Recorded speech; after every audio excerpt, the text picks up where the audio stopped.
mail joselito.tirados@gmail.com. Normalement, il n'y a pas de point. Ça Ah, joselito-tirados tout attaché? Oui. @gmail.com. Bim. C'est parti, mon kiki. Ouais, parce que comme moi, en plus, j'ai basculé tous mes mails dans Gmail. Là, j'ai viré les trucs d'Apple. Ça m'a mis un peu de bordel. Bon, cool. Alors, je crois qu'il y a… Oui! Salut, Jean-Philippe, tu m'entends? Très bien, et toi? Ouais, génial. Je sais pas ce qui s'est passé, là, les histoires de liens. Écoutez, là, c'est le plus important. Je viens de l'envoyer à Joselito. En fait, vu que c'est un webinaire, en fait, les intervenants ont chacun leur lien. Oui, D'accord. Et du coup, ça affiche ton Ah oui, nom. parce que c'est toi qui l'avais créé, c'est ça? C'est pas moi? C'est ça. Ah d'accord, c'est pour ça. Ok, tout va bien. En fait, toi, tu avais créé une réunion et moi, j'ai créé un webinaire. Ouais, c'est ça. Ok, ça marche. Voilà, C'est pour clair. essayer de choper les mails. Ça n'a pas été une stratégie très convaincante, d'ailleurs, hein. Voilà, Joselito. Allez. Yes. Bon, ben cool, les lions. Du coup, ben, il nous reste 10 minutes, c'est cool. Est-ce que vous êtes OK avec le post que j'ai préparé? Je vous le remets dans la conversation. Excuse-moi, je suis en même temps en train de… J'écris au conférencier, donc vous. Ça, c'est le post LinkedIn que je propose de mettre là maintenant. mais on te fait tellement confiance. Comment ça s'écrit sur les… Bon, moi d'ailleurs, dans les commentaires que je fais sur des posts d'autres, je mets le hashtag je m'interroge souvent. Je viens encore de le mettre il y a quelques secondes. Ah ben moi, ça y est, j'en ai fait mon hashtag. Je Ouais, l'adore. ouais, cadeau. Voilà. C'est comme le ou pas. Je ne manque pas de mentionner Patrice Lobinia. Je ne Voilà. manquerai pas de te mentionner sur le je m'interroge. Absolument. Alors, j'ai pas fini vos deux phrases. Tu vois, il y a nanana, il y a deux phrases. J'aimerais bien finir le je m'interroge. Alors, pour Jean-Philippe, c'était clair. C'est je m'interroge, si tu es d'accord avec ça, sur la vente B2B en 2040. Ouais, très bien. Et Joselito, j'aurais bien voulu que tu me dises qu'est-ce que je mets. Je me souviens plus. Ça, c'est… Pardon, c'est pourquoi ça? C'est… recommence. Ah, dans les questions que tu mets dans le post pour moi? Oui. Non, c'est pas ça la question qu'on va mettre. Je vais te dire. Hop. C'est… Alors, attends, je ferme ça. Ça, c'était Aguilar. Je ferme ça. Et j'ouvre l'autre. Hop là.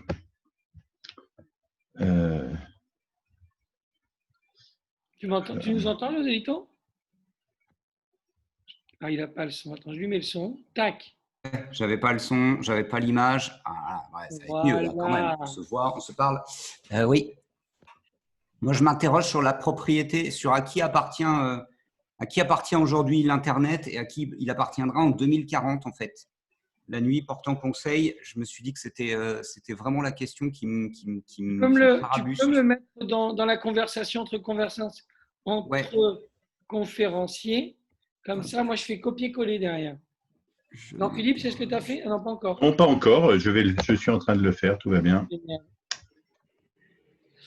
Bon, on est trois, ça on attend, tout va bien.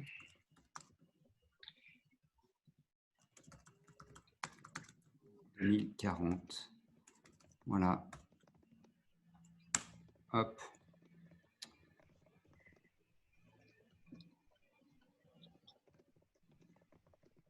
Ok, bah c'est simple. Je prends ça, je le colle. La matinée, 1 minute 30 entre. Hop.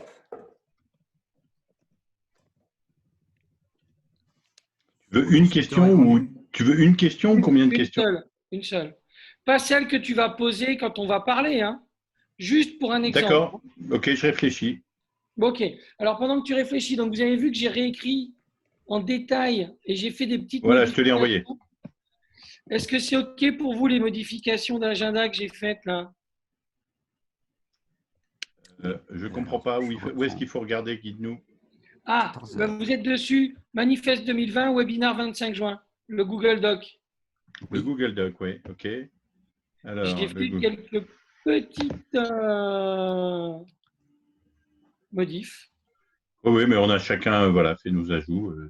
Tout nous va. De toute façon, c'est toi le maître de la cérémonie, c'est ça? On va dire l'intermittent du spectacle, on va dire. Ça marche. C'est moi qui vais lancer le truc et rythmer du machin, mais je préfère que ce soit vous qui preniez un peu la parole là-dessus, parce que je ne pourrais pas être partout à la fois si je dois Bien, suivre les chef. gens Oui, oui, pas de problème. et mettre les gens en ligne, tu vois. Donc, si tu es dessus, si vous êtes dessus, moi je vous vois. Donc, Ah, est-ce que tu peux activer le partage d'écran? bien sûr, j'ai oublié ça. Je peins tous les conférenciers. Tous les conférenciers. Bam, c'est bon. Normalement. Tu peux tester? Oui, tout de suite. Hop, partage d'écran. C'est bon, ça marche. Ok, Génial. c'est bon. Super. Bon, ben voilà. Donc, du coup, ce que j'ai fait qui a changé un tout petit peu, c'est en gros, donc, on leur propose d'ouvrir les caméras. Je rappelle les enjeux. On se présente rapidement. Ce qui serait cool, ce serait que tu parles de la genèse du projet parce que c'est toi qui nous as réunis. D'accord. Philippe, si tu es OK avec Oui, ça. ouais, bien sûr. José Lito, je t'ai mis pourquoi le projet. Vu que tu n'étais pas là, je me suis dit que ça te plairait. Voilà, très bien. Ouais, j'ai vu ça hier, je me suis dit, OK, d'accord. Et moi, je lance un petit truc sur le comment, d'un point de vue technique. Voilà. Ensuite, là, effectivement, José Lito, Jean-Philippe, tu es en train de changer le texte là? Non, non, pas du tout. Je suis juste en train de changer à mon niveau à moi. En fait, j'ai inclus plus bas des documents. Là, tu me demandes de parler de la genèse du projet. Et moi, pour parler d'un truc, j'ai besoin de l'écrire. Donc, je suis en train Ok, d'écrire en je dessous. comprends, je comprends. Non, mais juste pour que je me repère, parce que j'avais fait le truc pour suivre le fil. Mais c'est bon, je vais me repérer, il n'y a pas de problème. Ouais, je ne change pas ton texte. C'est cool. Donc, du coup, je reprends. Attends, tac, tac. Ouais, donc après, José Lito, tu nous fais ta lecture, si c'est toujours OK pour toi. Oui, oui. Avec potentiellement, comme disait Jean-Philippe, un copier-coller dans la conversation, si tu l'as sous la main. Oui. Parce que du coup, ça va aider effectivement les visuels. Ensuite, je propose qu'on parle des 3 questions justement que je vais poster dans LinkedIn. Donc, Jean-Philippe, d'ici 40 ans, la vente sera-t-elle machin et tout ça? D'ici 20 ans, en fait, puisqu'on parle de 2040, d'ici 20 ans. Oh, pardon, 20 ans. C'est moi, c'est moi. Ouais, non, mais j'ai corrigé dans le post. Tac, tac. Et une fois qu'on a fait ça, rappel de l'objectif. Et là, ça sera à toi, Jean-Pierre, pour nous expliquer ce que c'est qu'une bonne question. T'as vu, il continue à m'appeler. T'as vu? Oui, d'accord, Michel Foucault. Michel Foucault, Jean-Pierre, Michel. On va se mettre des petits pseudos. On a l'air con si tu m'appelles Jean-Pierre quand même, franchement. Oh, mais écoute, c'est rigolo. Non, mais je t'appellerai Georges, c'est promis. Non, je déconne. D'accord, Martine. Voilà, c'est ça. Et là, on va les perdre, ils vont être complètement perdus. Non, on fait ça. Ça vous va? C'est bon? Ouais. Bon, bah, c'est top. Qui fait le numéro 2 de ton planning proposer d'ouvrir les caméras, les enjeux du webinaire, faire adhérer du monde et présenter le projet? Ça, c'est toi qui fais ça? Voilà, je vais mettre AD devant. D'accord. Lecture du communiqué de presse et copie du CP en conversion. Voilà. Alors, ouais. OK. Alors, en fait, ce que tu peux faire sur le communiqué de presse, José Lito, c'est peut-être dire, rédiger un communiqué de presse qui soit clair et fédérateur, c'est compliqué. Alors, on va vous demander votre aide. Voici ce qu'on a fait. On trouve que c'est encore compliqué. Écoutez bien et proposez-nous. Parce que sinon, ils s'endorment dans un tunnel de mots et c'est chiant. Ouais. Donc, que dès le début, l'ADN de nos webinaires, ce soit collaboratif, c'est pas mal. Donc, dès le communiqué de presse. On est bas, c'est bon ça. Je me permets de remettre tout ce que je m'étais mis là dans mon planning juste à la suite. Du coup, ça a dû chasser ce que tu as écrit vers le bas, Jean-Philippe. Aucun problème, j'ai téléchargé le fichier pour l'avoir sur Word et je suis en train de faire mes modifs sur Word pour pouvoir ne pas dépendre de vos modifs. Donc, pas de souci, j'ai l'habitude. Timing, il est 59 EO, c'est maintenant. Vous êtes sûr que c'est le bon Zoom? Ouais. Bah ouais, parce qu'ils sont tous dessus. Hein. Ils sont tous dessus, c'est-à-dire que tu les vois, les participants? Je ne vois pas les participants, mais je vois les inscrits. D'accord. Et pas ouvre le bal. Hein. Ils sont dans la salle d'attente ou pas? Pour l'instant, il n'y a personne dans la salle d'attente. Attends, on va y arriver. Alors, je vais me connecter à Zoom. Jean-Philippe, il sort d'un webinaire à 2000 personnes. Et là, il arrive sur un truc, il y a 12. Donc, détends-toi. Il y a combien d'inscrits? Ouais, je suis à 60 pour ce soir. Il y a combien d'inscrits pour tout à l'heure, d'ailleurs? Alors, je vais te le dire en précision. Nous avons 47 inscrits. Ah, génial. Inscrits. Ouais, c'est pas mal. Donc 20 grands max. Il est 14 h. Le temps que les gens rentrent de déj. Donc, un qui s'est inscrit en double, Patrice Lobigna, avec 2 emails différents. Dans les questions qu'on pose, parce que tu sais, quand tu accueilles dans un Zoom, il y a des questions un peu chit-chat, comment allez-vous, machin, quand tu fais patienter tout le monde. Est-ce que dès le début, dès les questions de petit bavardage, on peut avoir des questions intelligentes? Pourquoi pas? Tu penses à quoi? Ah, je pense à rien, je suis bête, moi. Bon, bah écoute, donc je ne peux pas te répondre. Je ne sais pas non plus. Mais on les aura peut-être après, hein, les questions intelligentes. Bon, allez, j'ouvre le truc, hein, il est 14 h. C'est parti. Tac. Bonjour les amis. On enregistre, hein, évidemment. Ah bah oui. Depuis tout à l'heure, ça recorde hein, tout ce qu'on s'est dit avant. Bonjour, bonjour. Et voilà, tout le monde est en train d'arriver, super. Allez, voilà, il y a du monde qui arrive. Il y a Julien, nickel. Salut Julien. Alors, ce que je vais faire, je vais le répéter plusieurs fois, mais je vais permettre à tout le monde de parler et je vais permettre à tout le monde de nous rejoindre. D'accord? Donc, vous n'êtes pas obligé d'accepter, mais je vous propose de nous rejoindre. Alors, c'est parti. Je vais vous faire un par un.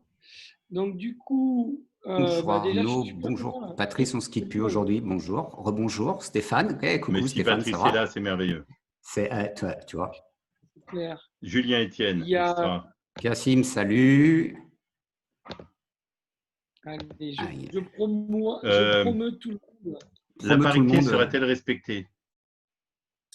Écoute, on fait ce qu'on peut. Hein. Les participants vont-ils poser des questions pertinentes? On a Marie-Alix. Bonjour Arnaud. Non, je vous promets tous comme panélistes. Faites comme vous voulez, vous n'êtes pas obligé d'accepter, mais vous êtes les bienvenus. Voilà. Vous pouvez prendre le micro, partager votre écran. Tiens, j'ai une autre question. José Lito, Alexandre et tout le monde. À votre avis, quelle proportion des participants à ce webinaire vont allumer leur caméra? Parce qu'on parle de vendre à travers un écran, mais moi c'est mon sujet en ce moment. Mais justement, c'est surprenant, il y a plein de gens qui n'osent pas. Salut, Club du marketing émotionnel. C'est pas qu'on n'ose pas, c'est qu'on n'a pas de bande passante. Donc en fait, ça marche pas bien. Donc en fait, moi c'est pour ça que j'ouvre quasiment jamais ma caméra à cause de la bande passante. D'accord. Voilà. Alors, c'est un des sujets, c'est combien faut-il avoir de fournisseurs d'accès à Internet pour faire une visio? Et moi, je suis en train d'en installer un deuxième. Deux. Réponse 2. Ouais, 2. Double ADSL et c'est possible. Et prenez un truc chez Free, un truc chez Orange et vous êtes tranquille jusqu'à la fin des temps. Voilà. Et puis prenez aussi… Et moi, je vous fournis une autre excuse. Et puis prenez une petite boîte 4G aussi pour pouvoir avoir un secours en cas où. C'est pratique. Non, mais les gars, il ne faut pas croire que tout le monde est un accro du webinaire comme vous. Hein. Aïe. Juste ça pour le plaisir. Bon. Et moi, alors aujourd'hui, on va parler de quoi? Excuse, j'ai pas fini de manger, donc voilà. Bon appétit. Je ne vous imposerai pas. Bon appétit. Je vous imposerai pas ma vision en train de manger en cam. On y va. Alexandre. Donc Jean-Emmanuel qui n'est pas conférencier. Allez, top chrono. Bonjour tout le monde. Cet échange est enregistré. Donc, je vous le dis à toutes fins utiles. On ne dit pas de bêtises alors. Si vous voulez vous y opposer, vous avez le droit. Si vous voulez dire des bêtises, vous avez le droit, mais c'est aussi à vos risques et périls. Voilà. Donc, on est super content de vous accueillir avec José Lito et Jean-Philippe. Je vais jouer le rôle comment ça s'appelle, de l'animateur pendant ce webinaire.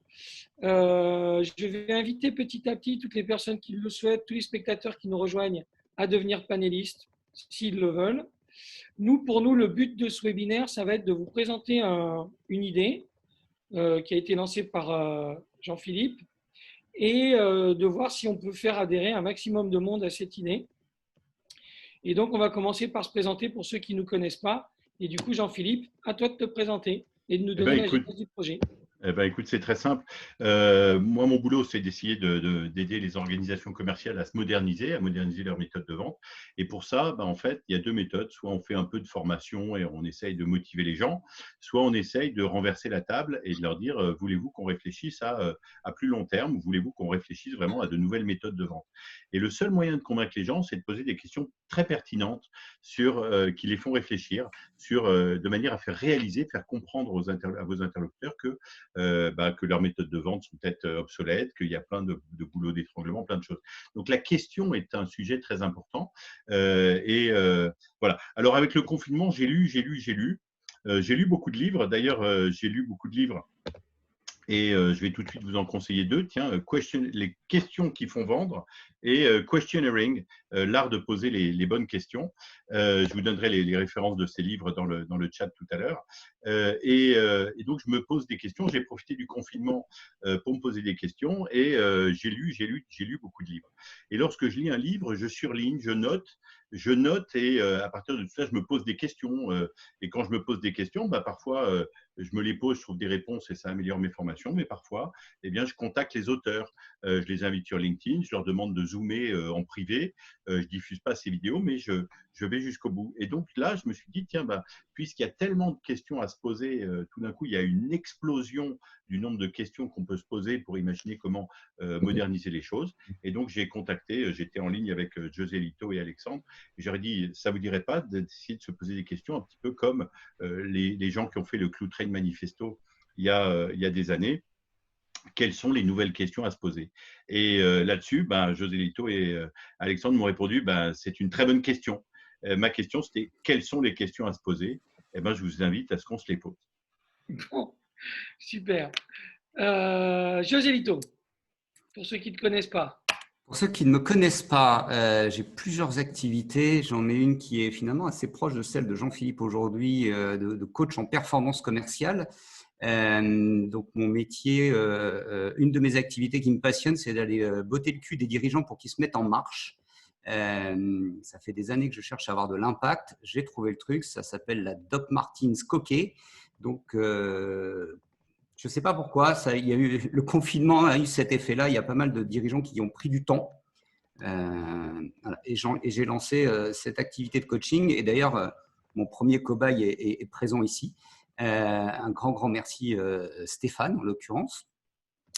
J'ai aussi en parallèle une activité plutôt orientée marketing, avec une petite agence de marketing digital qui s'appelle Popigico. Et voilà, ça occupe déjà bien les journées. Super. Alors, ta version du pourquoi de ce manifeste 2020? Alors, pour info, je viens de mettre mes coordonnées aussi dans le chat. Tu pourras mettre les tiennes, José Lito, si tu veux, avec plaisir. Tes questions? Absolument. Et toi, Alexandre, t'es qui, toi, Alexandre? Moi, j'attaque, mais j'attaque. Alors, du coup, Alexandre Durin, effectivement, cofondateur d'une multinationale basée à Marseille. Voilà, les bureaux sont là à droite, en haut. Et donc, voilà, j'ai rejoint ce projet à l'invitation de Jean-Philippe, parce que moi aussi, comme beaucoup de gens, je me suis posé plein de questions et je me suis dit que ça pouvait être sympa de se les poser à plusieurs, et notamment avec des gens qui, là, en l'occurrence, pour beaucoup que je connais, sont des gens qui posent des questions pertinentes. On n'a pas forcément les réponses, mais comme on dit dans les mathématiques, une question bien posée est à moitié résolue. Du coup, moi, je vais me contenter d'accueillir nos spectateurs, là, Eric Thomas, Françoise Basset, je vais les inviter à nous rejoindre. Et pour donner des exemples de questions, donc Jean-Philippe, si tu peux nous donner ta question type, toi, sur lequel tu vas travailler. Moi, mon gros thème, c'est vraiment de comprendre quel est le futur de la vente. Qu'est-ce qu'on est habitué à plein de méthodes de vente qui ne sont pas forcément idéales. Les clients se plaignent, ils sont interrompus. Si on regarde les études, il y a beaucoup d'acheteurs qui disent que le marketing est devenu nocif. Je vais surveiller l'horloge, donc du coup, je vais nous auto-couper pour qu'on tienne le timing. Donc, toi, c'est la vente B2B. José Lito. Moi, je me pose des questions sur la propriété d'Internet. À qui appartient aujourd'hui Internet et à qui il va appartenir demain? Super. Et moi, c'est sur la partie gouvernance et la place de l'humain dans le territoire digital de 2040 qui va être mon axe. Et on a décidé de vous présenter chacun un axe parce qu'on s'imagine qu'on a tous des axes différents. Je vois dans Marie-Alix aura ses réflexions, Henri les siennes, Julien les siennes. Donc l'idée, c'est vraiment d'ouvrir à toutes les perspectives possibles. Alors voilà comment ça va se dérouler. On va avoir une partie par Jean-Philippe qui va nous décrire un petit peu ce qu'est une question, etc. et comment poser les bonnes questions.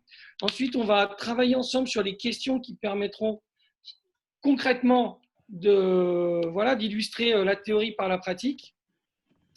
Et en parallèle, je vais vous partager mon écran. Voilà ce qu'on va faire. Vous allez comprendre, ça va aller très vite. Tac, tac.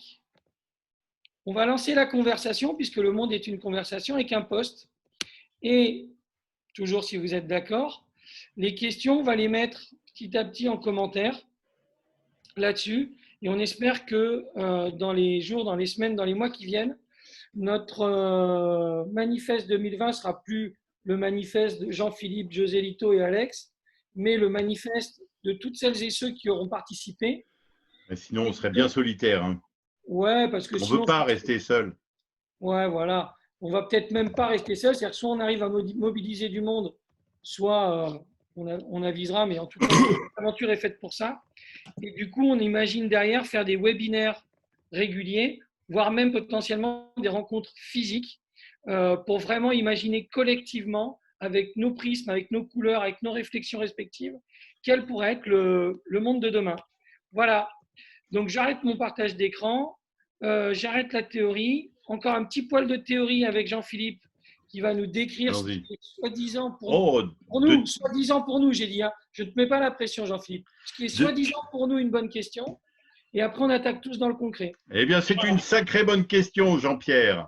Tout à l'heure, Alexandre m'appelait Jean-Pierre. Alors, en fait, des méthodes pour se poser des bonnes questions. À quoi ça sert de se poser une bonne question? Par exemple, ici, vous avez la méthode des 5 pourquoi. La méthode des 5 pourquoi, c'est un truc qui existe depuis toujours, mais c'est très pratique. C'est sur Wikipédia. Par exemple, si votre voiture ne fonctionne pas, vous allez demander, vous allez pouvoir poser une première question. Par exemple, vous allez dire, mais pourquoi voilà, je vous envoie dans le chat simultanément, je vous envoie le lien web que je suis en train de regarder. Donc, la méthode des 5 pourquoi. Si on vous demande, tiens, ma voiture ne marche pas, et vous demandez pourquoi, la personne va vous répondre, parce que ma batterie n'est pas chargée. Alors là, vous pensez qu'il faut lancer un business de vente de batteries. Vous vous préparez à acheter, à investir pour acheter plein de batteries. Mais si vous demandez ensuite, mais pourquoi la batterie n'est-elle pas chargée? On va vous répondre, c'est parce que l'alternateur ne fonctionne pas. À ce moment-là, vous vous préparez à lancer un business de vente d'alternateurs et de réparation d'alternateurs. Mais si on vous dit, mais pourquoi si vous demandez à ce moment-là, mais pourquoi l'alternateur ne fonctionne pas, on va vous dire, mais c'est parce que la courroie de l'alternateur est cassée. À ce moment-là, c'est peut-être un problème de courroie. Vous stockez des courroies. Mais si vous demandez, mais pourquoi la courroie de l'alternateur est cassée, eh bien, on va vous répondre que c'est parce qu'on a dépassé la durée préconisée par le constructeur et que la courroie était usée. Et si vous demandez pourquoi vous avez dépassé la durée préconisée par le constructeur, c'est parce que vous arrivez à la cause première, on va vous répondre, c'est parce que je ne me suis pas occupé de l'entretien. Et donc, je n'ai pas suivi le guide d'entretien et j'ai lâché la date et j'ai roulé trop et donc tout ça est de ma faute. Et donc là, vous allez peut-être lancer un service digital d'alerte sur le fait de maintenir un système de rappel des dates d'entretien. Donc, poser les bonnes questions, c'est un sujet très important. Il y a des questions de tous les genres. Il y a des questions qu'il faut réfléchir. Il y a des questions qui peuvent être des armes de conviction très impactantes. Et la pertinence des questions aide à faire avancer les réflexions. Brièvement, il y a des questions qu'il faut mieux éviter de poser, sinon on est ridicule. Si vous demandez sur LinkedIn, est-ce que vous connaissez, vous travaillez dans la grande distribution, vous demandez à Michel-Édouard Leclerc, est-ce que vous connaissez les magasins sans caisse, la technologie Amazon Go? Michel-Édouard Leclerc va rigoler parce que ça fait 6 ans que ça existe.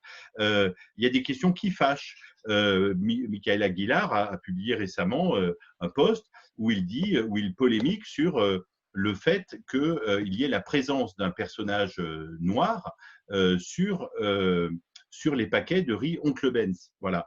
Donc, c'est une question qui fâche. On parle de racisme, on parle de sujets bien précis. Et je partage à nouveau mon écran. Voilà, on voit ici le post en question. Mais c'est un parti pris. C'est une question qui fâche. C'est un parti pris. Faire se poser les bonnes questions. Voilà. Et en plus, c'est bien, il donne son avis, ça va vraiment trop loin, ces attaques de symboles au nom de la lutte contre le racisme. Il prend position, c'est bien, mais c'est un choix polémique. Et Michael assume ce choix. Plus les posts sont polémiques et on donne son avis, plus on a un avis tranché. Donc, il y a des questions politiques, des questions qui fâchent, il y a des questions dont on pourrait obtenir les réponses autrement sans avoir à se les poser. Donc, combien faites-vous de chiffre d'affaires? Ne demandez pas ça à un client parce que vous le savez déjà, c'est dans une base de données, c'est dans votre CRM, vous devriez déjà le savoir sans poser la question. Il y a des questions inutiles, il y a des questions dont la réponse est facile à trouver sur Google, dont la réponse est souvent, écoutez, just Google it, va juste le chercher sur Google. Mais il y a des questions qui font avancer la réflexion. Donc, on va essayer on se réunit aujourd'hui pour essayer j'ai répertorié dans mes formations plus de 20 types de questions différentes, comment formuler ces questions. Mais en tout cas, aujourd'hui, voilà, essayons de nous poser des questions qui font avancer la réflexion, donc qui ne soient pas trop générales. Voilà. Maintenant qu'on a fait cette intro sur les questions, on va faire un petit rétro-pédalage dans ce qu'on avait dit, c'est que José Lito, il a préparé un petit communiqué de presse. Oui. C'était nos intentions et qui permettra de lancer du coup la discussion et laisser la parole cette fois à celles et ceux qui sont avec nous, puisque le but c'était qu'ils le disent avant et j'ai complètement oublié de lui demander. Tout va bien. Mais tu vois, ça aussi, c'était une question. On s'est dit, mais si on lançait tout, le communiqué de presse dirait quoi? Eh bien, ça oblige à un esprit de synthèse. Alors, c'est pas… Et du coup, on va poser la question à nos participants de savoir ce qu'ils en pensent et s'ils adhèrent ou pas à ce hashtag ou pas, pour ne pas parler de Patrice Lovignat, s'ils adhèrent ou pas à ce communiqué de presse. José Lito, si tu peux nous le coller dans la conversation, ce serait top. Je vous le colle dans la conversation si je peux. Alors, attends, j'essaie de le récupérer là et je vois si je le colle. Je me livrerai à un exercice. Pourquoi ça ne veut pas coller? Je n'arrive pas à le coller dans la conversation. J'ai fait un joli copier-coller. Donc, je te laisse faire. Je vais faire un exercice que je n'aime pas faire. Je vais vous lire un texte qu'on a écrit. Mais on va le faire comme ça. Donc, parce qu'il y a eu le pourquoi du Cloutren Manifesto finalement. Et je vais quand même prendre une seconde pour répondre à cette première question de pourquoi on s'est appuyé sur le Cloutren et sur pas un autre texte ou un autre bouquin. C'est que de mon point de vue, en tout cas, le Cloutren Manifesto est antifragile. Plus il vieillit, plus il est robuste aux arguments. Alors, il a été amendé et quand Jean-Philippe a dit, mais si on doit présenter le projet, parce qu'il y a eu des remarques, il y a eu des choses qu'on a vu passer quand on a parlé de ça sur LinkedIn, c'est OK. C'est super compliqué d'écrire un communiqué de presse. Donc, je vous lis ce qu'on a trouvé et pendant qu'Alexandre nous le copie-colle. Et on démarre, tu vois, je ne suis pas tout seul à avoir un bug. On va parler de bug. Tiens, 1999, notre peur du moment, souvenez-vous, c'était le bug de l'an 2000. 2020, le bug du moment, c'est Covid-19, décidément. Et donc, en 2040, what's next? 20 ans, la bulle des dot-com a éclaté. Les tours jumelles n'existent plus. La financiarisation de l'économie a bouleversé la géopolitique européenne. La Chine est en passe de prendre la tête dans une course avec les USA pour la domination du monde. Dans 20 ans, comment imaginer le monde?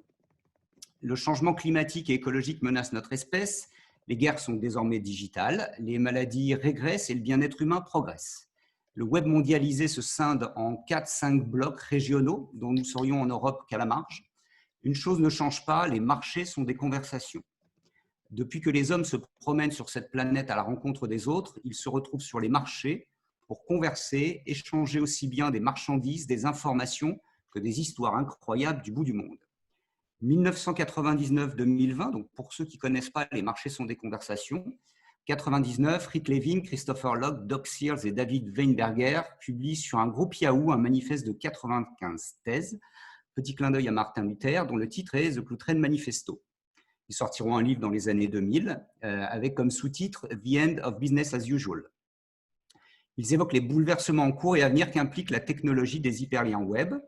En 2009, les auteurs reviennent sur ce manifeste. Donc, c'est le Cloud Train Manifesto 10e anniversaire. En 2015, il y a 2 des auteurs, Doug Searls et David Weinberger, qui mettent en ligne un texte plus politique et en phase avec la maturité d'Internet, The New Cloud Train.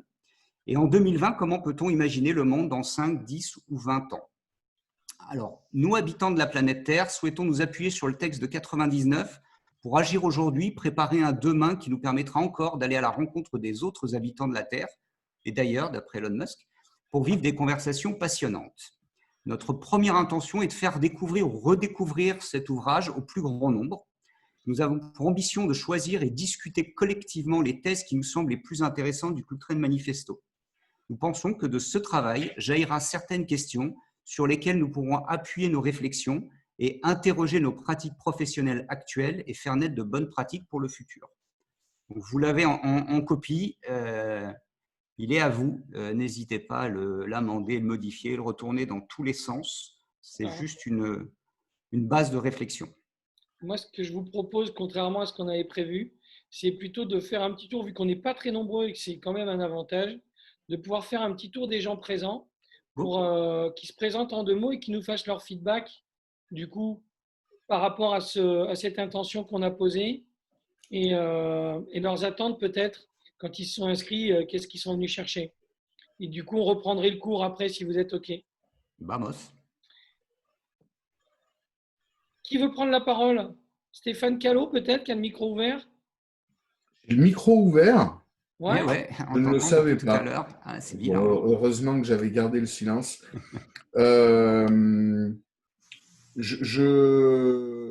J'étais en train de me demander, en relisant et en écoutant Roselito et en lisant en même temps, je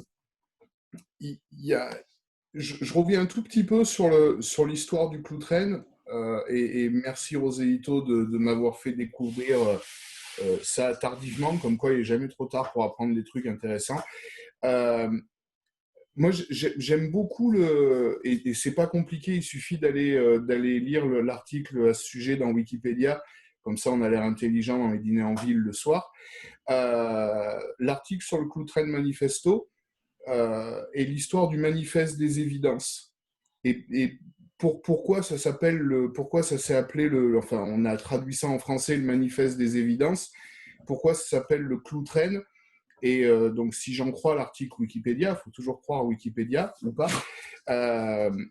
ça fait référence à des gens qui ont regardé passer un train pendant des années, et tous les jours, le train passait avec des évidences, un train d'évidence devant eux, mais ils ne le voyaient pas. Alors, je n'ai jamais su à quelle boîte faisait référence les auteurs du Cloud Train. Je me disais que c'était peut-être Kodak ou d'autres, je ne sais pas.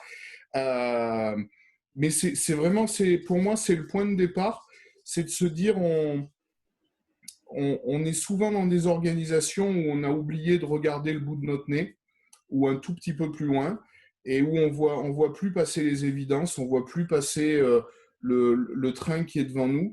Et quand on parle de transformation de la vente, transformation des organisations, remettre le client et l'humain au centre de toutes nos activités, ben c'est peut-être là qu'il faut commencer, c'est réapprendre à regarder autour de nous et à voir les signes. Et pour ça, je suis effectivement convaincu que entretenir des conversations, pas pour parler, mais surtout pour écouter, c'est un bon vecteur. Donc voilà où j'en suis dans ma réflexion. Bon, il y en a un qui fait le malin dans la conversation écrite, là. Qui va nous donner son RIB, qu'on lui envoie un euro. Il va mettre son micro, puis il va s'expliquer sur sa présence, le monsieur qui rigole, là, qui s'est reconnu. Et mets ton RIB pour de vrai. Voilà, merci Joselito d'avoir compris pourquoi je suis là. C'est déjà ça, tu vois. J'encaisse. Allez, sérieusement, à part pour encaisser, qu'est-ce que tu viens chercher, Patrice? Ben déjà, la mixité, donc c'est raté, donc ça c'est déjà fait. Ensuite, des questions. Posons-nous des questions. Non, c'est vrai que c'est une bonne idée, Jean-Philippe, mais j'attends effectivement qu'on se pose des questions. Je pense que les marques n'ont toujours pas compris ce qu'était une marque, en fait. Donc, c'est un peu embêtant. Malgré la lecture du Cloud-Train Manifesto, d'ailleurs, je doute un peu. J'aurais bien voulu, bah, tiens, j'ai une question pour vous. Qui l'a lu? Tiens, voilà, posons la question. Oui, non, mais à part vous trois, et enfin, moi, ça fait 4. Merci, bravo Julien. Mais sérieusement, est-ce que vous croyez qu'il y a des marketeurs qui l'ont lu? Moi, je ne l'ai pas lu, je ne suis pas marketeuse, je suis communicante, mais je ne connaissais même pas le bouquin. Je suis la seule fille, je suis désolée. Hein. Ben non, mais c'est bien de prendre la parole. D'ailleurs, tu devrais avoir la parole tout le temps, Marie-Alix, ce serait mieux. Marie-Alix a la parole. Et d'ailleurs, il y a Françoise, hein, tu n'es pas la seule fille. Il y a Françoise qui est là et qui a le micro ouvert. Ah oui, Françoise. Ah, cool. Voilà, désolée, je ne t'avais pas vu, Françoise. Donc voilà, qui l'a lu, pas seulement parmi nous, mais dans les services marketing. Moi, j'ai des doutes, et je ne pense pas être le seul, d'ailleurs José Lito peut me confirmer, sur le fait que les gens aient seulement compris ce que c'était qu'une marque. Donc à partir de là, oui, on peut poser plein de questions sur ce que sera le marketing demain. Hein. J'adore. Donc là, ce serait toi ta question sur 2040, c'est qu'est-ce que les marques auront compris en 2040, c'est ça? Oui, bah, en fait, celles qui auront compris aujourd'hui seront peut-être encore là en 2040. Quoi. Les autres auront sûrement disparu. Ce serait quoi ta question? Est-ce que les marques sont importantes Est-ce que les gens ont conscience de l'importance de la marque? Oui, ça peut être une façon de le dire. Ouais. Est-ce que les marketeurs ont simplement conscience de l'importance de la marque?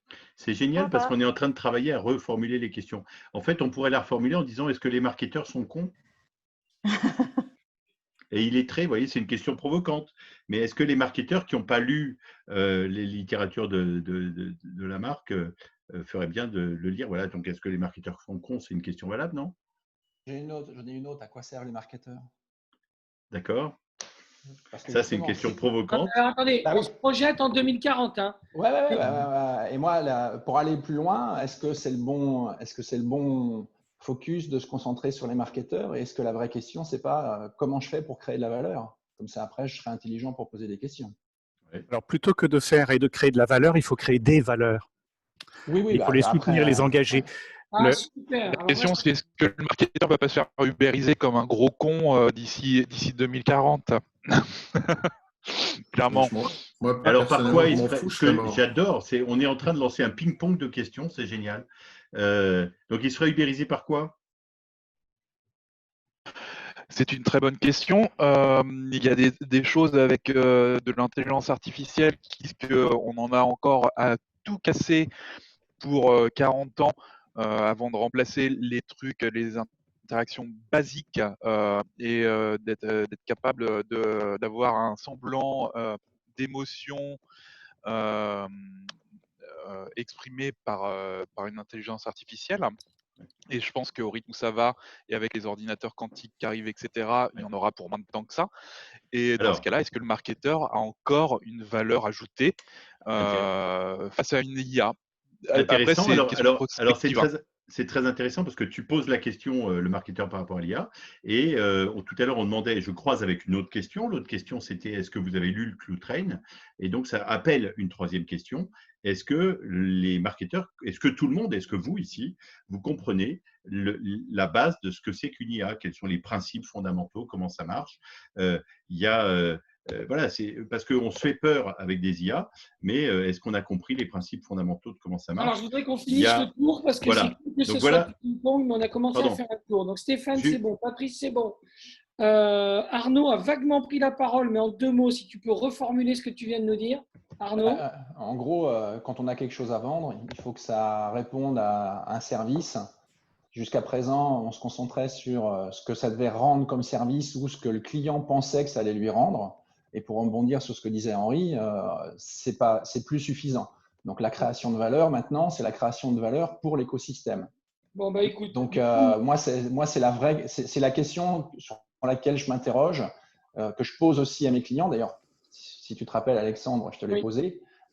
Et c'est généralement celle sur laquelle on a le plus de mal à répondre. Et tant qu'on ne sait pas quelle est la valeur qu'on peut apporter à l'écosystème, toutes les autres questions qu'on peut se poser, on va être dans le comment avant de savoir à quoi ça sert, quoi. Ok, cool, génial. Du coup, ça me fait penser, Henri, si tu veux prendre le rebond derrière Arnaud D, pas Arnaud LD qui vient de nous rejoindre. Arnaud, Henri Perret, si tu veux rebondir sur ce que vient de dire.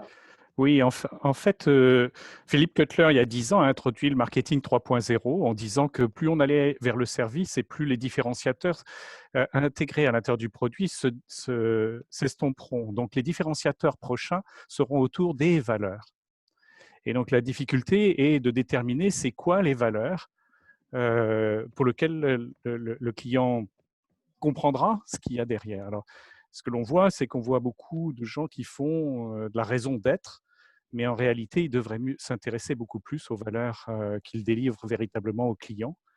Nous, ce qu'on fait, c'est qu'on s'intéresse à en face de ces valeurs, qu'est-ce que le client est prêt à mettre. Il est prêt à mettre de l'argent, du temps ou de l'énergie. Il est peut-être prêt aussi à mettre quelque chose qui est beaucoup plus émotionnel, qui est de la passion. Voilà. Et c'est probablement les 4 éléments qui permettront de mesurer les valeurs. Tu peux les taper dans le chat, les 4 éléments, pour qu'on les ait sous les yeux. Parfois, en visio, les mots se prononcent et on aime bien les lire pour bien les comprendre. C'est une bonne idée si tu peux les mettre là-dedans. Et d'ailleurs, je vais demander à chacun de mettre sa question dans le chat parce que potentiellement, on pourra ensuite les balancer sur LinkedIn pour ouvrir le débat à des gens qui ne sont pas là aujourd'hui. Je le fais, Alexandre, en live. J'ai mis les questions que j'ai vues passer directement dans LinkedIn. Merci, Jolito. Donc, du coup, on continue. Marie-Alix, est-ce que tu veux rebondir? C'est quoi ta question à toi sur 2040? En fait, ou pas. Moi, je ne suis pas vraiment marketeur, je suis communication. Je travaille de plus en plus avec le commerce, avec les sales. Et ma question, c'est, je ne sais pas, je suis curieuse de savoir ce que vous avez à dire, surtout parce que j'y connais absolument rien et j'essaye d'y connaître un peu plus. Voilà. Alors, c'est très intéressant. C'est très intéressant que tu ne viennes pas directement du marketing. Alors, en fait, on peut contribuer dans ce débat de 2 manières. On peut contribuer en disant « je pense à une question, je la pose », mais on peut aussi contribuer en disant « j'écoute les questions et je les challenge, je les reformule ». Et le fait de ne pas forcément venir directement du marketing, ça peut être super instructif, que tu aides à reformuler les questions, que tu dises « ah, mais moi, cette question, je l'aurais posée autrement ». Oui, ça aide à rebondir. Oui, très bien. Je suis là pour apprendre aussi, donc voilà, j'écoute, c'est intéressant. C'est cool, merci Marie-Alix. Julien, donc toi, tu nous as challengé sur une question autour de l'IA. Finalement, toi, tu te demandes, si j'ai bien compris, si l'IA ne va pas remplacer les marketeurs. Tu confirmes? Ça, clairement. Ok, cool. Donc, ce serait un axe de réflexion. Ou à quel point elle va les remplacer. Ensuite, on peut faire des probabilités en termes de pourcentage. Voilà. Et en fait, pour répondre à la question, des fois, il faut expliquer les mots de la question. Donc, intelligence artificielle, c'est quoi? C'est l'analyse sémantique, c'est le machine learning, c'est le deep learning, c'est ceci, cela. C'est Nono le robot dans sa globalité, ouais. Voilà. Mais en fait, justement, non, mais le problème, c'est que si on prend Nono le robot dans sa globalité, c'est comme si tu disais, est-ce que les Français se lavent? Tu vois, ou est-ce que les Américains sont cons? C'est pas assez précis comme question, peut-être. Donc, voilà un bouquin, Quand la machine apprend, de Yann Lequin, qui est prix Nobel. Enfin, ça s'appelle le prix Turing en mathématiques, l'équivalent du prix Nobel de mathématiques. Et ce bouquin, il est très simple à comprendre. Il est suffisamment technique et suffisamment simple à comprendre. Et je le recommande à tout le monde. Je l'offre à tous mes clients cette année. Quand la machine apprend, ça permet de faire la différence entre les différents types d'intelligence artificielle et de se rendre compte et de pouvoir répondre à la question, va-t-on être remplacé ou pas? Bon, super. Tu viens de dire une bêtise, Jean-Philippe. Comme d'habitude. L'équivalent du prix Nobel, c'est la médaille Fields en mathématiques. Oui, alors le prix Turing, c'est le… Je ne sais pas, mais c'est spécialisation sur l'intelligence artificielle, Alan Turing étant le papa de l'IA en 1954. Absolument. Merci pour ces précisions. Est-ce que j'ai indiqué dans le chat qu'il fallait lire le bouquin de Stéphane Lemarcy, qui s'est déjà posé cette question il y a 3 ans ou il y a 4 ans sur est-ce que le directeur marketing sera remplacé par l'IA. Et en fait, quand on discute avec lui, ce que j'ai eu l'occasion de faire plusieurs fois, sa vision des choses, c'est que l'IA remplace ce que le marketeur fait, c'est environ 80% de son temps, remplir des tableurs Excel et envoyer des emails, pour faire simple. Donc en fait, l'IA va renvoyer les messages, va les personnaliser, va les adapter à la connaissance client.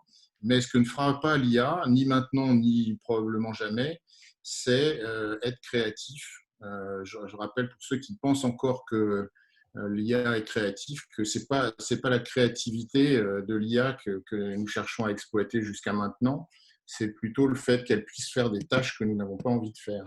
Avant la créativité, il lui manque autre chose. Il lui manque le sens du raisonnement. Et ce sens du raisonnement, il va arriver. Ça, on l'a presque en tout cas. J'ai travaillé avec des chercheurs sur ce domaine-là, qu'on appelle l'intelligence contextuelle, c'est-à-dire la prochaine IA. Mais vous voyez qu'il y a encore beaucoup d'étapes, effectivement, pour aller vers cette notion de créativité. Entièrement d'accord. Mais justement, on parle de 2040. Donc, effectivement, là, aujourd'hui, on va continuer de poser des questions et de faire notre tour de table. Je vous coupe. Il y en a qu'on n'a pas entendu. Arnaud Lutin, si tu veux prendre la parole, si tu veux nous dire quelle est ta réflexion par rapport à 2040. Alors, effectivement, dans une question, on peut dire pour 2040, 2030, 2020, 2025. Hein, la question ne sera pas la même. Et Kassem Kaïl, et Georges Combi, et Jean-Emmanuel Serré. Et si vous ne voulez pas prendre la parole, ce n'est pas gênant, on va continuer. Bonjour. Je suis désolé, j'ai des problèmes de connexion. C'est Jean-Emmanuel Serré, en fait. Vous m'entendez? Très mal. C'est haché, mais on va essayer. Vas-y. Je vais essayer de me reconnecter. Je parlerai plus tard. Je vais essayer de passer par la 4G parce que j'ai trop de problèmes. C'est vachement plus fluide d'un coup. Ok, ça roule. Bon, du coup, on redonnera la parole à tout le monde après. On continue du coup sur notre déroulé. Donc là, on a déjà plusieurs axes. C'est génial. L'idée maintenant, c'était qu'on travaille sur des questions et qu'on commence à les poser concrètement, sérieusement, pour agglomérer, donner du corps à ce manifeste. Et je crois que Jean-Philippe, j'ai failli t'appeler Jean-Pierre, hein, ça m'a fait. Non, mais là, tu vois, tu t'es corrigé, c'est bien. Ouais, juste attends. Il n'arrête pas de m'appeler Jean-Pierre. J'écoute. Il va chercher le million. Ouais, le million. Est-ce que tu peux nous poser ta première question dans ton axe à toi sur la vente B2B? Oui, moi, ma première question, c'était, je l'ai posée il y a quelques jours, il y a un mois à peu près sur LinkedIn, ma première question. Alors, c'est vrai que quand on pose une question, c'est intéressant de donner un time frame, de donner un ordre d'idée de la zone de temps. Alors, j'ai posé une question en disant d'ici 2 ans. Hein, d'ici 2 ans, les acheteurs B2B vont-ils préférer échanger avec les commerciaux en visio-vente ou bien en rendez-vous physique? Et cette question-là, elle vient avec le télétravail, elle vient avec tout ça, mais en fait, le truc, c'est que ce n'est pas les commerciaux qui décident, c'est les acheteurs qui décident de vous accorder ou pas un rendez-vous. Et c'est pas mal parce que ça a généré beaucoup de questions et on a pu lister. Donc, j'ai d'abord posé que la question, mais comme elle était formulée de manière correcte, d'ici 2 ans, à votre avis, je vous laisse penser à ça. Est-ce que les acheteurs B2B vont préférer échanger avec les commerciaux par visio ou par rendez-vous physique? Évidemment, si vous vendez du textile, il faut peut-être le toucher, le tissu, ou si vous avez une machine, il faut peut-être visiter, mais en dehors de ça, qu'est-ce qu'ils vont préférer? Et j'ai posé la question à des acheteurs. J'ai parlé avec beaucoup d'acheteurs et avec des commerciaux, et ça a généré un débat parce que la question était bien formulée de, je ne sais plus, 30 000 vues, quelque chose comme ça, et ça a permis de lister les avantages, la réactivité, le gain de temps, etc., tous les avantages, tous les inconvénients. Donc, voilà. Donc, moi, ma grande question en ce moment, c'est quel va être l'impact du digital, cet accélérateur en ce moment? Donc, je m'interroge d'ici 2 ans, 3 ans, 4 ans, 5 ans. Évidemment, je m'interroge à 40 ans, mais c'est bien de temporaliser les choses. Donc, voilà ma question. D'ici 2 ans, dans la vente, les acheteurs B2B vont-ils préférer nous parler?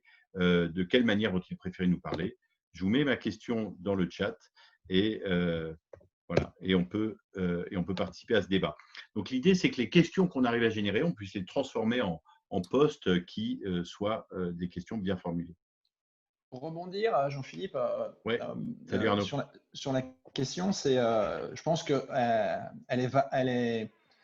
dépend de ce que l'on cherche à vendre. Ouais. Si on fait de la vente complexe, on sait que juste interroger l'acheteur, ça ne suffit pas. C'est sûr que si on achète des Kleenex, l'acheteur, c'est seul. Si on fait de la vente complexe, On va avoir éventuellement l'utilisateur final, on va avoir le prescripteur, on va celui qui va financer, on va celui éventuellement qui va négocier. Oui. Donc voilà, j'avais vu passer la question et j'avoue que j'avais justement pas répondu par rapport à ça. Je pense que dans les réflexions qu'on a, il faut être relativement clair sur quel est le domaine d'activité dans lequel on va. Sinon, on va rester que dans des généralités. Et si c'est général, ça va intéresser strictement personne. Oui. Donc pour moi, il y a vraiment deux choses. C'est je vends un produit de commodité que je vais vendre en grande série. Il faudrait définir ce que c'est que la grande série. Et puis, je fais du sur-mesure. Et là, que ça soit petit ou que ça soit grand, le nombre de personnes impliquées dans la vente n'est pas du tout le même. Et je pense que la réflexion ne va pas du tout être la même. Moi, j'y vois une autre question qui n'est pas abordée là. C'est le type d'engagement que tu veux mettre en place dans ta vente. C'est-à-dire qu'une vente, c'est quelque chose qui est une réciprocité. Oui. D'accord ? Tu donnes un produit, puis tu en attends un paiement. On voit très bien qu'aujourd'hui, cette réciprocité, les entreprises demandent à avoir plus d'engagement des employés, plus d'engagement des consommateurs. Elles n'ont pas encore compris qu'il faut qu'elles s'engagent plus pour avoir cette réciprocité. Elle peut s'engager suivant 4 moyens. Le premier moyen, c'est d'offrir de la facilité et de l'efficacité. Et ta vidéo répond à ce besoin d'efficacité et de facilité. Mais ça ne répond pas à 3 autres types d'engagement qui peuvent être d'éprouver de l'émotion. Est-ce que la vidéo va aider à éprouver de l'émotion ? D'accord. Le troisième type, c'est est-ce que ça permet d'identifier si on fait un échange de valeurs et si on s'aligne sur les valeurs entre le vendeur et l'acheteur. C'est cette notion de valeur que l'on a essayé d'aborder un tout petit peu avec Arnaud. Et le troisième élément, c'est quand ces valeurs permettent d'aligner non seulement l'entreprise avec le consommateur ou le client, mais permettent d'aligner pour montrer qu'il y a de la valeur pour tout le monde, pour tout l'écosystème. Oui. C'est-à-dire pour les employés, pour le régulateur, pour l'écosystème que choisit en fait le type d'engagement. Donc, il y a ces 4 types d'engagement qui vont driver des réponses très différentes par rapport à la question, ou même driver une question très différente. Pardon. D'accord. Donc, là-dessus, Jean-Philippe, juste un petit truc. Hein, ouais. Voilà, ça va faire sourire José Lito. Lisez les 2 bouquins sur le job to be done et vous verrez que celui de Clément et celui de Luik, qui se mettent dessus depuis des années pour récupérer la paternité de la démarche. Et en fait, on est très proche de ce que vient de dire Henri sur la valeur, les valeurs, l'engagement, la réciprocité, etc., etc.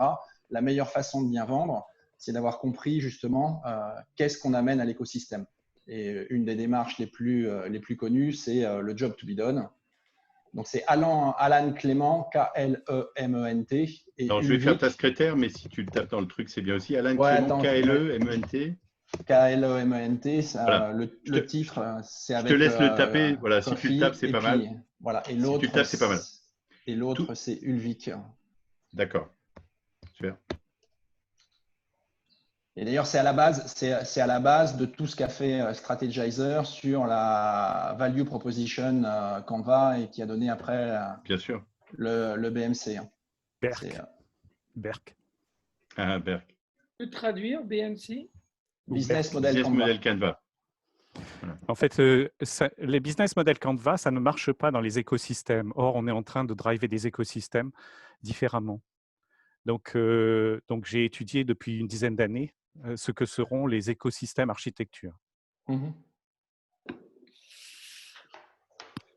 OK. Parfait. Voilà. Donc, quand vous avez des bouquins, des questions, des formulations, c'est pas mal de les mettre directement peut-être dans le chat, comme ça on peut les afficher. Tout à l'heure, quelqu'un a mentionné le bouquin de Kotler, Marketing 3.0. Il y a un bouquin qui s'appelle Marketing 4.0 de Kotler. J'ai mis les références également dans le chat. Donc, si on utilise le chat, c'est pas mal. Alexandre, la suite du débat. Alors, justement, là, l'idée, ce serait qu'il nous reste 15 minutes. Donc, on a balancé des tonnes de milliers de trucs. J'en ai extrait quelques-uns que j'ai compris pour essayer de lancer le débat sur LinkedIn et faire en sorte que, au-delà du post qu'on a lancé pour ce webinaire, il y ait chacun d'entre vous qui s'empare d'une question et qui l'utilise avec le hashtag je m'interroge, avec si possible le hashtag manifeste 2020, qu'on va essayer de suivre dans les semaines et les mois qui viennent.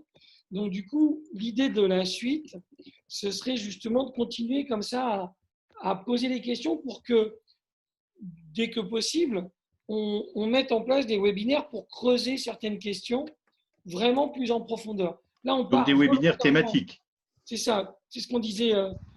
Jean-Pierre, je l'ai fait. Merci Michel. C'est ce qu'on disait. Ma chère Géraldine. Donc en gros, l'idée, c'est vraiment ça. Là, on part dans tous les sens. C'est peut-être un peu justement confus. Mais le but, c'est qu'on puisse arbitrer, on puisse partir petit à petit dans des explorations qui intéressent le plus grand nombre, qui réunissent le plus grand nombre et qui nous permettent de rédiger finalement, peut-être, rédiger le manifeste 2020 d'ici la fin de l'année 2020.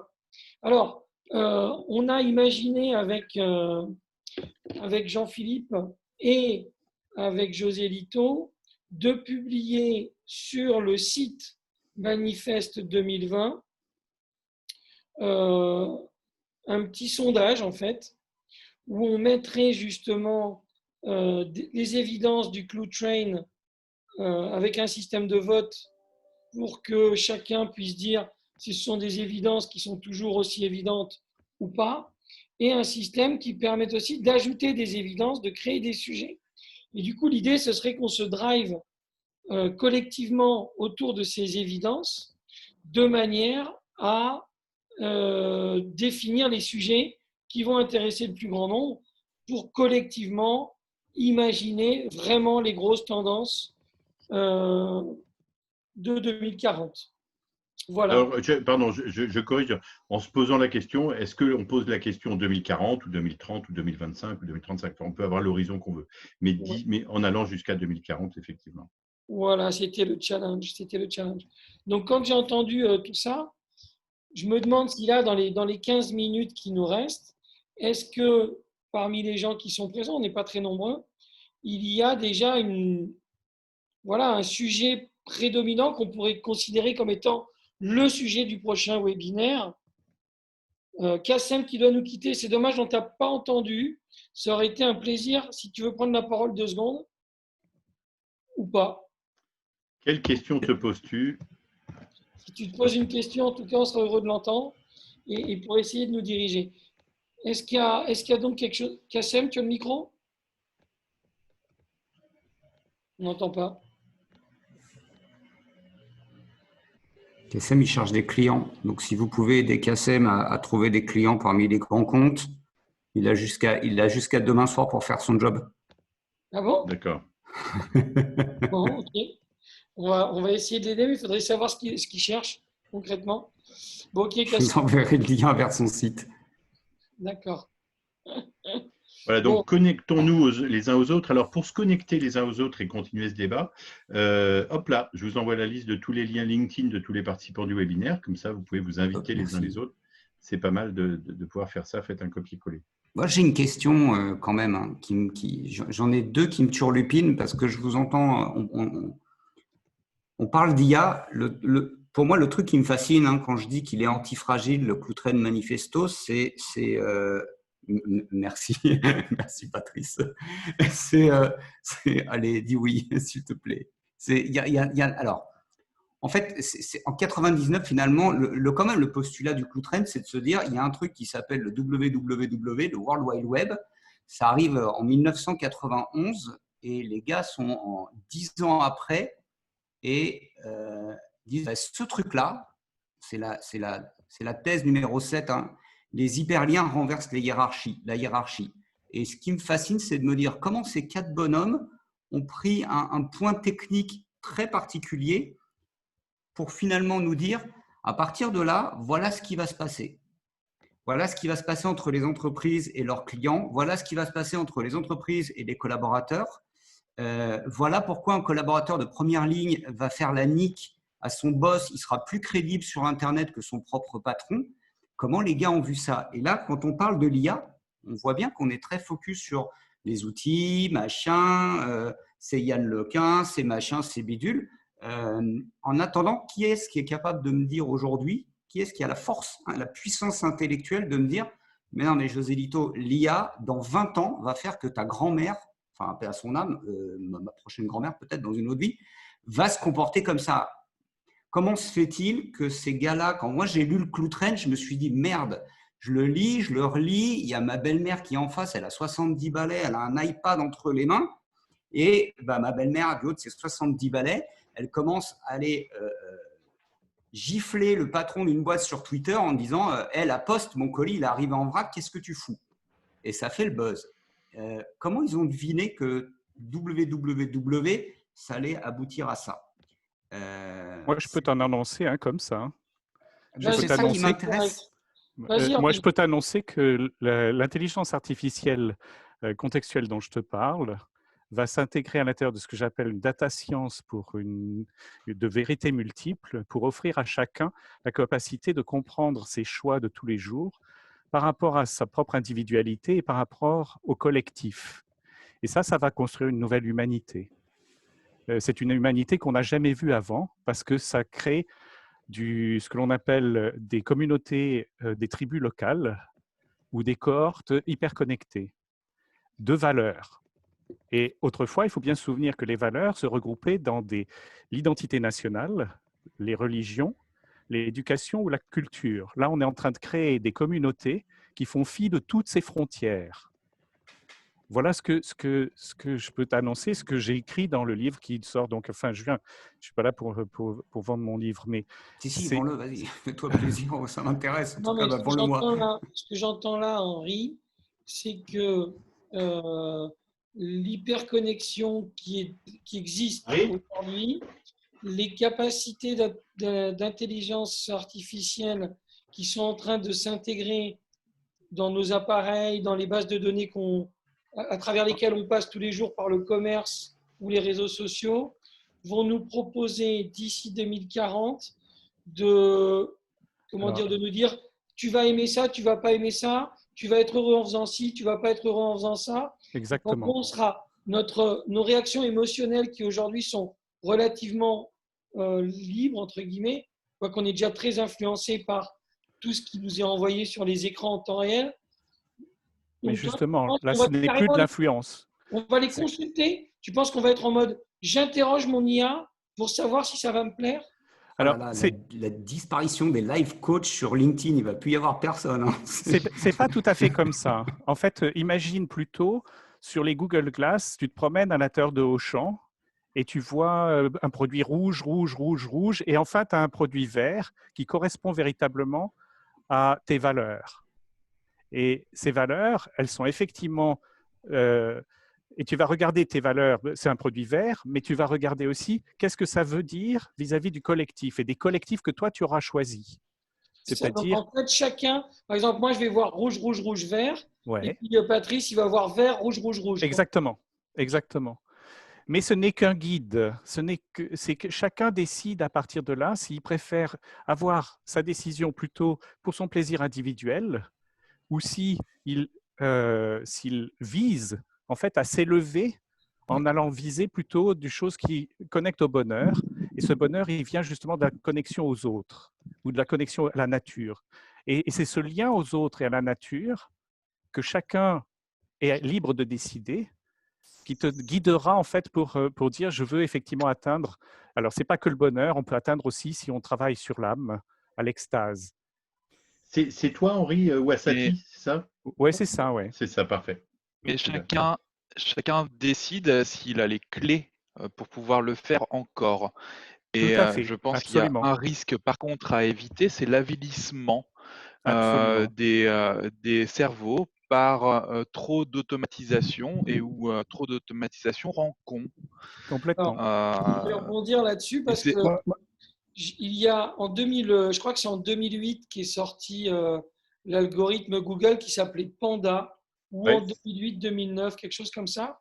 Et donc, j'avais été sur un séminaire, je reviens à la maison, je raconte ça à ma fille. Donc, en 2008, elle avait 12 ans à peu près, 11 ans, 12 ans. Et elle me dit, mais papa, c'est complètement nul. Ça veut dire que quand on va aller sur Google, en réalité, on va nous proposer que des trucs qui devraient nous plaire. Donc, on ne va jamais découvrir des trucs nouveaux. Ben oui. Donc, c'est la fin de, finalement, la découverte par hasard, ce que Loïc adore appeler la sérendipité, par exemple. Mais bref, donc ça voudrait dire qu'on rentrerait dans un monde normé où on serait tous dépendants d'une norme qu'on choisit plus ou moins, d'un algorithme artificiel, d'intelligence artificielle qui nous guide plus ou moins en fonction de là où on est aujourd'hui vers ce qui est censé nous plaire. Ce que tu es en train de décrire, ça s'appelle la bulle de filtre. Il y a un TED Talk formidable sur la bulle de filtre par Elie Pariser, qui est justement cet enfermement grâce à une IA. Voilà, je vous mets le lien de cette vidéo ici. En fait, mais ce que vous dites aussi, tous les trois, c'est que l'IA va nous guider. Alors moi, j'ai une question. Jusqu'où est-ce qu'on peut guider, moi je m'intéresse beaucoup au futur de la vente et du marketing, jusqu'où est-ce qu'il est utile de guider l'humain pour qu'il reste humain, mais qu'il soit guidé suffisamment pour avancer plus rapidement, plus efficacement. Aux États-Unis, on parle de guided selling. Guided selling, c'est donner à chaque fois aux commerciaux la prochaine meilleure action possible. Quand vous avez un GPS, c'est une IA qui vous guide sur la route. Et elle vous dit, votre voiture devrait se comporter comme ça, comme ça, comme ça, pour que vous arriviez, voici la meilleure prochaine action à faire, prendre cette route-là plutôt que cette ruelle-là. Donc, je reformule les questions. On est là pour reformuler les questions. Jusqu'où faut-il guider l'humain pour qu'il reste humain et qu'il avance là où il faut, beaucoup mieux, beaucoup plus heureux? Et je pense qu'il y a une différence en fait entre le Patrice voulait réagir aussi et le remplacement. Excuse-moi, je t'ai coupé. Stéphane? Ouais, je voulais réagir à ce que tu disais, Alexandre. J'ai adoré ton exemple avec la réaction de ta fille. Je pense qu'on n'est ni plus ni moins que dans une accélération, une amplification de ce qui existe depuis 70 ans avec le mass marketing. Ce que tu décrivais là comme impact de l'IA, ça n'est ni plus ni moins que le résultat des études de marché standardisées où on interroge depuis 60 ans les mêmes panels avec les mêmes questions pour aller faire les mêmes produits. Et je pense que les mêmes effets, enfin les mêmes causes vont avoir les mêmes effets. L'IA va amplifier ce mouvement, donc de standardisation, d'homogénéisation, et en face, qu'est-ce qu'on va retrouver on va retrouver la réaction avec du clou train. Les marchés sont des conversations parce que tu n'auras jamais une conversation avec une IA. L'IA, ça crée des anti-conversations. L'IA, elle va juste, je pense qu'elle ne change rien du tout. Elle ne fait qu'amplifier et accélérer des mouvements. Ça dépend de l'usage de l'IA. Attention. Bon, moi, je crois que la question, elle est vite répondue. On a Georges qui va nous quitter et qui a levé la main. Georges, tu veux ajouter un mot? Patrice voulait dire quelque chose. Patrice aussi, vas-y. Georges et Patrice.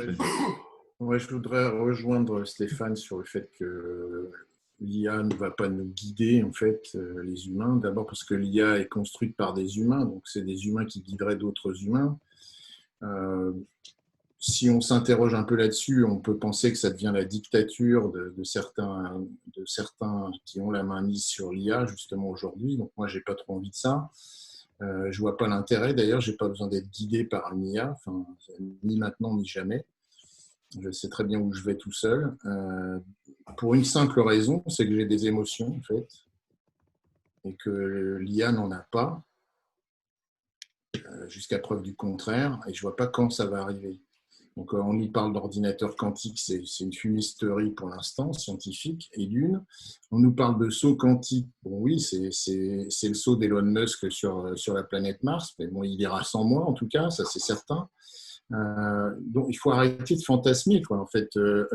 Moi, j'aimerais qu'on fasse plus confiance aux humains pour imaginer ce que sera 2040. Je pense que c'est ça l'idée de cette conversation d'aujourd'hui. Et se cacher derrière des outils en mode les outils vont nous aider, vont nous sauver dans 20 ans, je trouve ça pathétique. Voilà. Bon, nickel. Il est 14h59, donc il nous reste 1 minute pour se dire au revoir et pour se dire surtout que finalement, si vous êtes tous OK avec ça, on a notre prochain débat. Hein. Oui. Il me semble. Hein. Ça va être sur l'IA.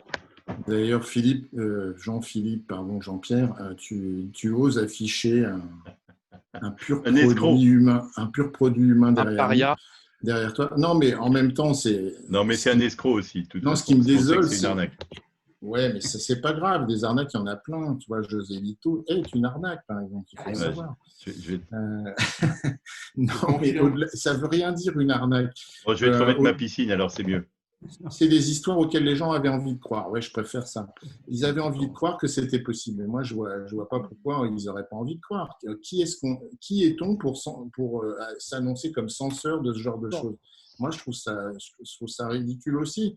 Non, je voulais juste te dire, ce débat, il a l'intérêt parce qu'on est des humains, tu vois. Si on devait faire le débat avec une IA, bah, on serait tous partis, en fait. Ça n'a aucun intérêt de dialoguer avec une IA. Et c'est ce qu'a dit Stéphane, et je suis 100% d'accord avec lui. Alors, l'autre truc qui me gêne, en fait, c'est qu'ici, mais ça, c'est juste perso, hein, j'ai l'impression qu'il n'y a personne et c'est pour ça que ton visuel me gênait, c'est parce que il y a des gens qui vont nous dire c'est ça le marketing, tu vois, c'est de la manipulation, c'est de la merde, etc.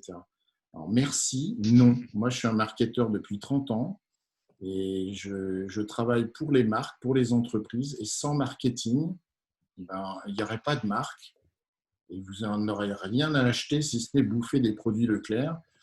Et franchement, ce ne serait pas une life, quoi. Donc, Leclerc est une très belle marque, Patrice. Oui, j'ai rien contre. J'ai dit, c'est un mauvais exemple. Tu as raison. Mais peu importe, quoi. Je veux dire, stop. Ouais, ça arrive même au meilleur. Tu vois, Zoom, c'est une marque. Voilà, Zoom a gagné sur son marché.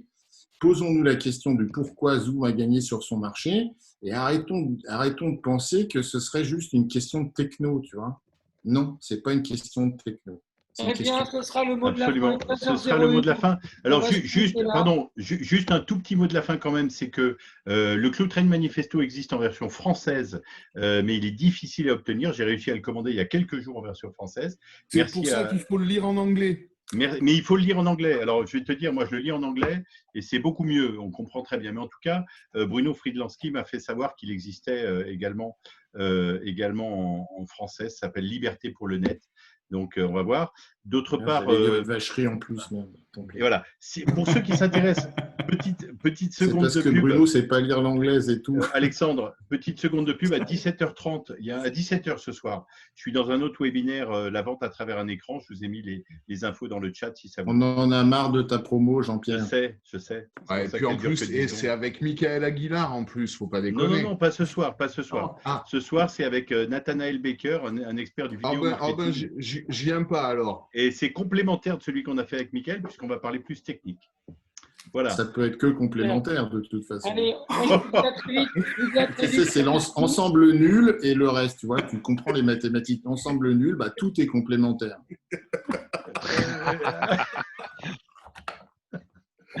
Merci mon amour, merci Patrick. C'était pour faire rire José Lito parce que je le sens un peu tendu. Tu nous envoies la belle femme que tu as derrière toi, j'aimerais beaucoup la partager avec toi. Merci à tous. Non, désolé, je ne partage pas les femmes. C'est bien. Bonne journée à tous et puis à très bientôt. Allez, Salut, à bientôt, merci pour les questions. Ciao. Salut.